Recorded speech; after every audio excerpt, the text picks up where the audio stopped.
All right, welcome back. Tonight we're going to be putting in the B&M short shifter into my 2018 Ram 3500 G56 manual truck. Picked this up a couple weeks back, just getting around to installing it now. Really nice looking, component here. Nice machine work. Comes with stickers, which is always a plus, and a gasket for the flange where it bolts up to the tranny, and some nice install instructions. So I'm going to go through it kind of step by step on how to get this in, and then I'm going to do my best to take some really good before and after photos and comparisons, measurements, stuff like that, of how much of a difference this short shifter actually makes. And then by the time this goes up, it'll probably be a week or two after I actually did it, and that way I'll be able to have some good feedback on how I like it, the drivability, how things are once the video goes up. So let's see what the factory shifter looks like in the truck as far as getting some baseline measurements and go from there. All right, so sitting here in the truck, and we'll just check the measurements between third and fourth because the throw is going to be the same for every gear pretty much. So I'm just going from the back corner of the screen, and we'll call it that middle mark. So we're right at 8.5 in neutral. And now we are at, let's call it 5 7/8. And now in fourth gear, we're right at 11 1/4. So that's what the factory throw is. I start with the disassembly. First thing we're going to have to do is pull up the shift boot, unbolt the shifter, make sure that it's in neutral before you start unbolting stuff, because that the short shift tower needs to go in place when the tranny's in neutral. So we'll get that pulled apart, and then you're going to start pulling up this side area here. If you have electric transfer case, you'll have a cubby. If you have a transfer case shift on the floor, a manual shift, then you'll just have another boot that you'll pop off. But there's some screws under there, some screws under the cup holders, I believe. So let's get started with that.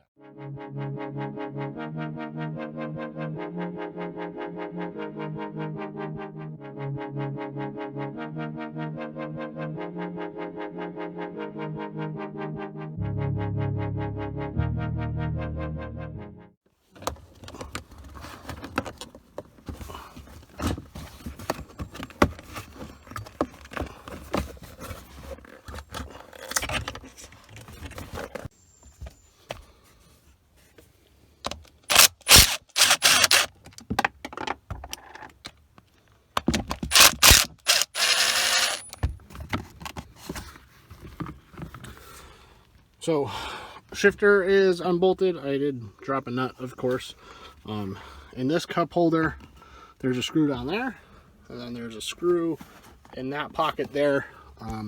They'll do those, and this piece should pop out after that. Again, make sure that your shifter is in neutral before. You'll pull the boot up, you'll slide it up on the shifter stock there, and then this boot I kind of fold in onto itself, so that way you can get to the hardware. All right, got the front part of the cup holder out with those 2 bolts that I showed you. The front half has 2 more bolts, which is one here and one there, and then it just pulls out from the front with those 2 clips. And then if your truck has ducting for the air conditioning and heat going to the back of the truck, you'll have to pull that out as well. Once that is out of the way, your truck may or may not have sound deadening, sound deadening insulation, whatever you want to call it here. I guess this may depend on the trim level. I just put a small cut in this corner, so this way it can get folded up out of the way, and that will allow access to these bolts that hold on this main dust boot. Once the dust boot is off, you'll be able to access the 4 bolts that hold the tower on. The 2 nuts to take the shifter off are 13mm. Everything else is 5/16 or 8mm up to this point. So you'll lift up on that dust boot to get it out of the way. There's a total of 6 bolts that hold that on. There's none along the front edge, just the 2 sides and the back. Once that's off, you're going to use a E12, which is an external torque size 12, to take off the 4 main bolts here. Again, make sure it's in neutral, so your last chance, make sure it's in neutral. Take those bolts off, take the shift tower off, and then you can bring that over to the bench, and there's 2 dowels that have to get swapped over. All right, got the original one out sitting next to the new one. There are 2 dowels that are in the bottom corners here that you'll have to switch over. Those just help positively locate everything. That way it all goes back together the same way. You're going to want to clean up the top of the tranny where this sits. Mine has RTV in it because I put a clutch in the truck a couple years ago, so I had this off already at that point, and I just put a skim coat of RTV on it just so I wouldn't have to worry about any leaks. I don't know what the factory uses. It may just be a little bit of anaerobic sealant. Either way, just scrape it off with a razor blade real gently, some brake clean, clean that up. So we'll get these 2 dowels swapped over into the new unit, and we'll be able to bolt that right up. So to get the dowels out, which I already got one out already, you can grab them with a plier, channel lock from the bottom side, but you risk putting a burr on that. So find a nice little socket that fits inside the dowel but catches, and then you just take a hammer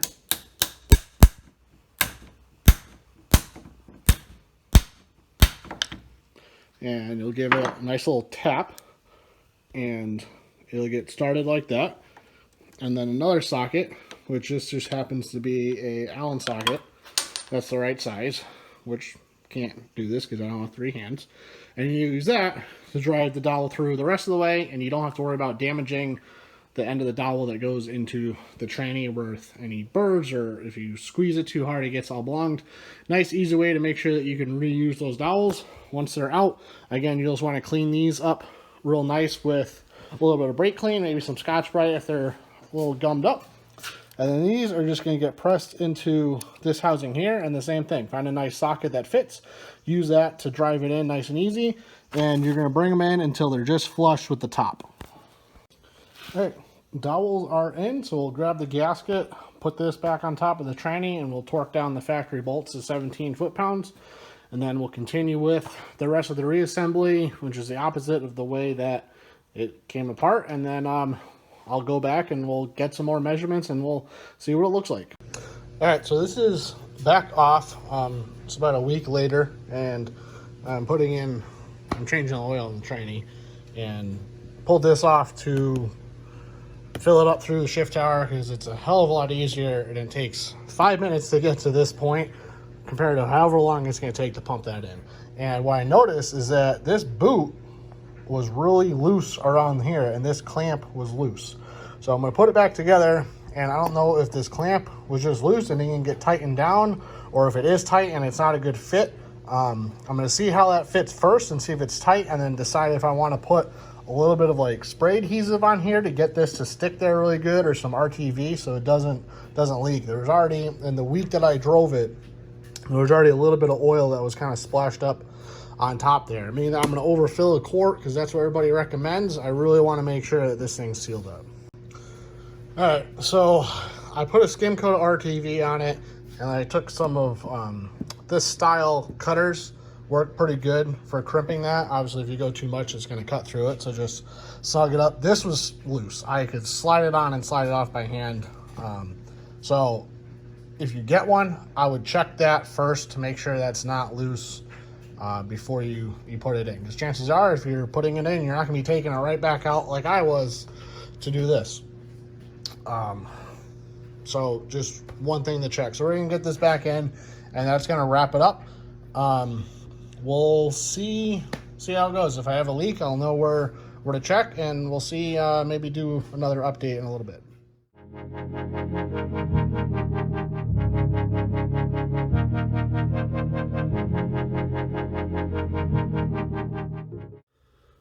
Bolted in, torqued down, boots on, installation is on, put in the duct and then both pieces, and we're getting there. All right, we are back in. So neutral is right at 8 inches. Third is right at 6 1/4, and fourth gear we'll call it 10.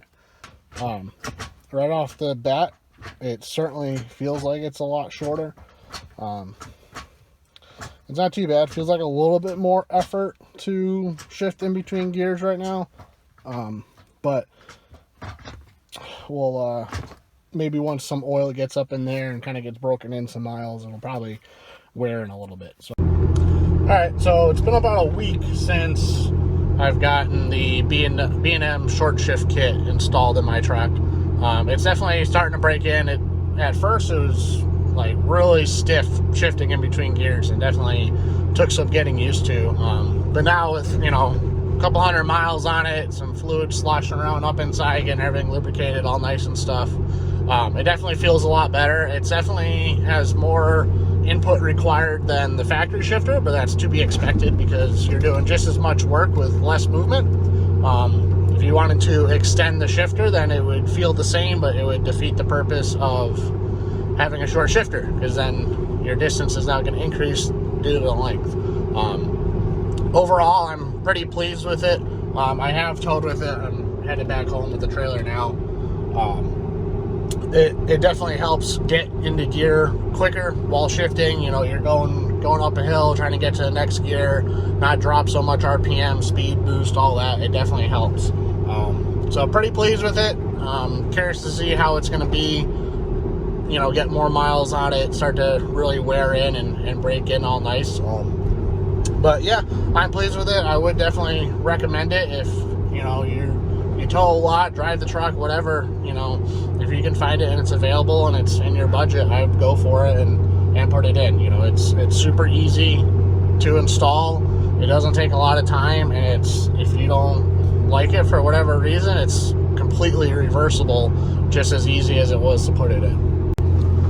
So just another thing to add is, about a week after I put in the short shifter, I did swap over and do my 60,000 mile service, which included changing the transmission oil. I opted to go with the Hot Shot Secret Diamond G56 oil, and I did a separate video on that, and I'll go more into detail and reviews and stuff, but I figured it would be worth mentioning that originally with the 60,000 mile ATF that was in the trainee, after I put in the short shift kit, it was pretty tough to get in and out of gear, and there's a couple times even with the stock shifter that it was kind of tough to get into gear. It wasn't grinding or nothing like that. It was just, you know, a little firm, and had to make sure that you really time stuff good and stuff like that. Anyways, after switching over to the Hot Shots, it is drastically easier now shifting in between gears. It's probably a combination of just having new oil in it, opposed to oil that's got 60,000 miles on it. But just something to think about if you guys, again, are looking at getting the short shifter. I know I said before that the input was kind of firm on it, but, you know, getting some miles on it, starting to wearing stuff in, and then also getting some new oil and really freed this thing up. Alright, so here's the overlay of before and after. The dark colored shift knobs is the after the short shift kit got put in. The lighter colored ones are the before with the stock shifter. So you can see that the location has changed both towards the driver about one shift knob, and also between gears about a shift knob as well. And you can see in the chart from the numbers that we took earlier, the distance between third and fourth with the stock shifter was 5 3/8. After the fact, that got reduced down to 3 3/4, and that gives you an overall reduced throw of 1 5/8 inch. So thanks for watching. Like, comment, and subscribe, and we'll see you later.